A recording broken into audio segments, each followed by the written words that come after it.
I'm gonna stay here. You can't stay here. Why? Because Ano you... yan? Ex mo? Eto, ex ko? Ex mo siya? Imposible yan, Lola. Sinasabi mo. O bakit? Parang may something. May something.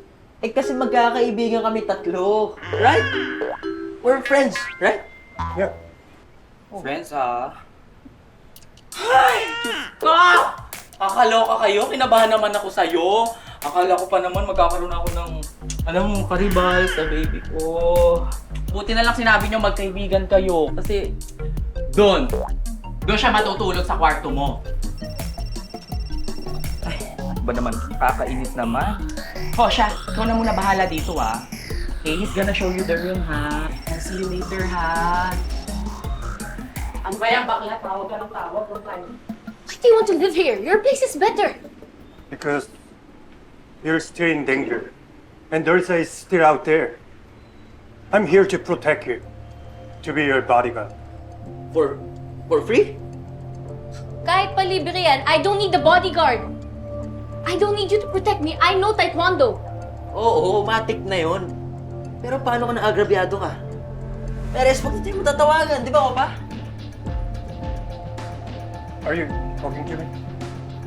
Yeah. That's what they call Korean guys, di ba? Opa!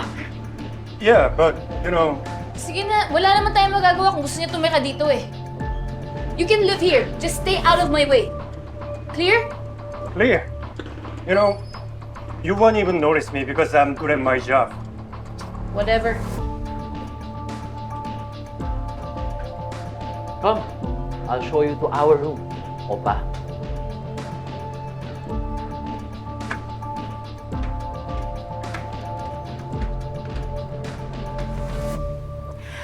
Tuloy ang pick-up ng mga tao ni Congressman sa supply natin. Papunta na sila sa factory. Doble ang order nila ngayon. Sisiguraduhin ko na rin na magiging malinis yung dadaanan nila para wala na rin harang ng mga polis. Good. Smooth na ulit ang operations natin.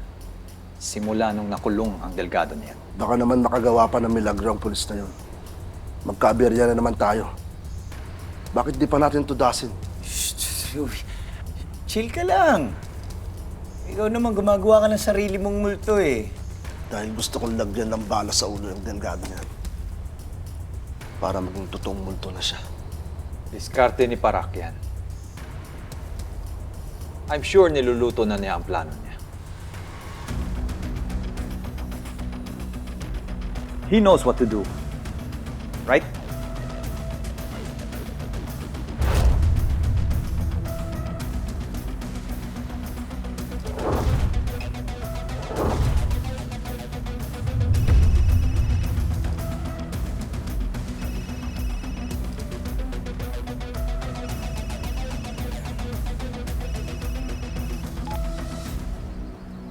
Hello, Nak.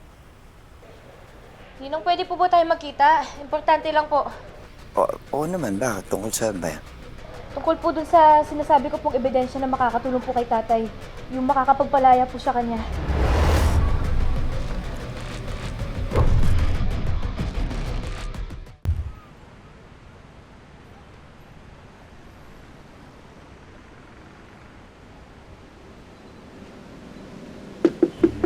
Joey?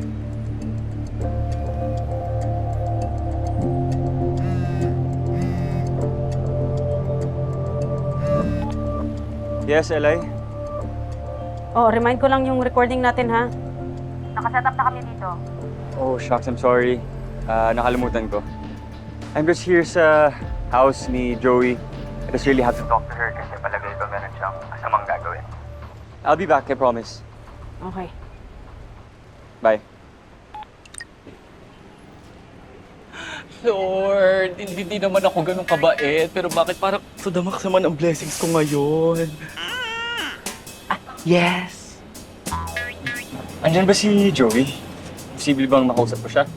Ay, ano ba yan? Walay na. Gumora na kanina pa si Joey. Pero, bakit mo naman kasi hahanapin yung wala? I mean, nandito naman ako.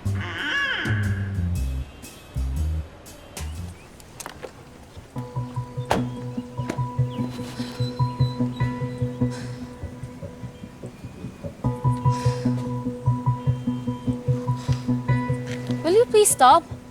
Diba I told you I'm going by myself? I told you, I'm your bodyguard. I'm here to protect you from any possible attacker. Basta ako, babatayin ko to si Opa. Please lang. I'm gonna go alone.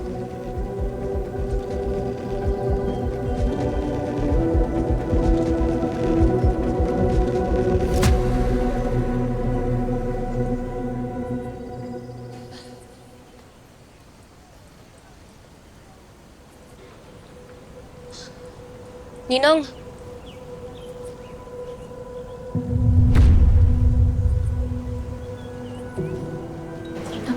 O nak, kumusta ka na? Ano yung ebidensya sinasabi mo tungkol sa Ben? Nung araw po kasi na namatay po si Ramon Orbos, nakita ko po na pinapahirapan po siya ng isang babae, pati po yung mga kasamahan niya. Tapos nakuhanan ko po ng video.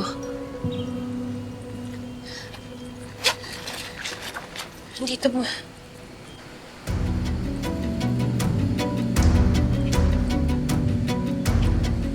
Natanong mo ba yung mga tao na kung may nakita silang flash drive? It contains a video of me and Ramon na kailangan kong mabawi.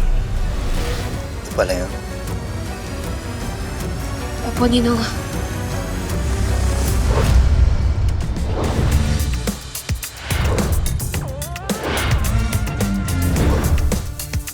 Pakibantayin mo mag-ita ka. Tulungan mo ako protektahan ng pamilya ko. Hindi ka dapat nagtitiwala kung kani-kanino. Pinapawarningan ka ng tatay mo dahil hindi natin alam kung sino yung tunay na kakampi. Ako nag-iisip ako. Ayaw sugod ng sugod. Ang natupagin mo, ang utos ni Berturo, ang patayin si Delgado. Si Checo. Imposible.